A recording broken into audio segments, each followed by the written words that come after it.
Waldorf education is based on the principles of anthroposophy by Rudolf Steiner. Steiner founded the first school in 1919 Stuttgart, Germany, to educate the children of the factory workers from the Waldorf Astoria Zigarettenfabrik, hence the name. All kids, independent of social status or talent, received the same instruction, which made the school a pioneer of social justice in education.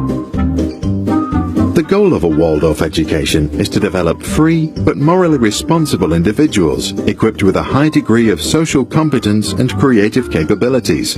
Factual knowledge, homework and test scores receive less attention. Storytelling and experimentation are the main method of instruction.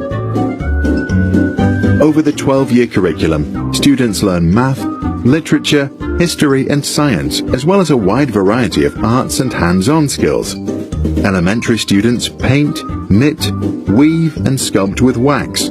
Older ones make patterns, books, pottery and sculpt in stone. Everybody learns to do music.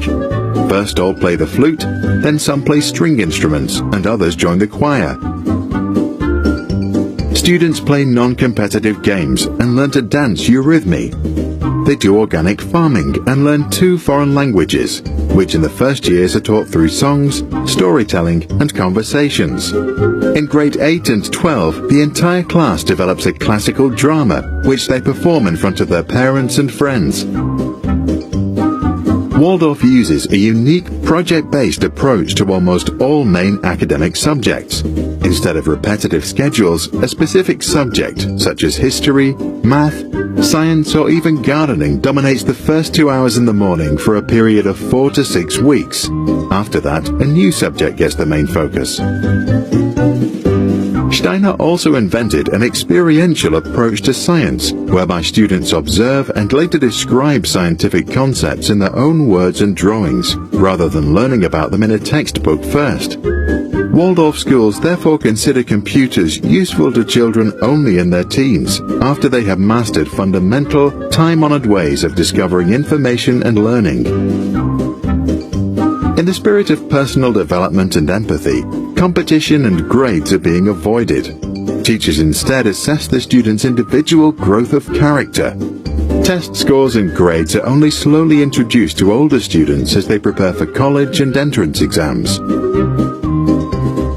Today, there are over 1,000 Waldorf schools in 60 countries, making it one of the largest independent school movements. Waldorf has become a recognized educational theory in Europe, and its schools have received state funding.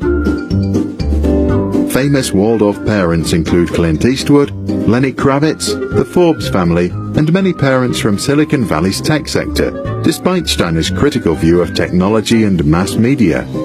Steve Jobs once told a tech journalist who asked whether his children liked the new iPad that they haven't used it, and continued, "We limit how much technology our kids use at home." Acclaimed psychiatrist William Glasser famously said that we learn 10% of what we read, 20% of what we hear, 30% of what we see, but 80% of what we experience. One could argue that despite their low-tech approach, the experimental learning method of Waldorf education is exceptionally contemporary. What do you think? Please share your thoughts in the comments below.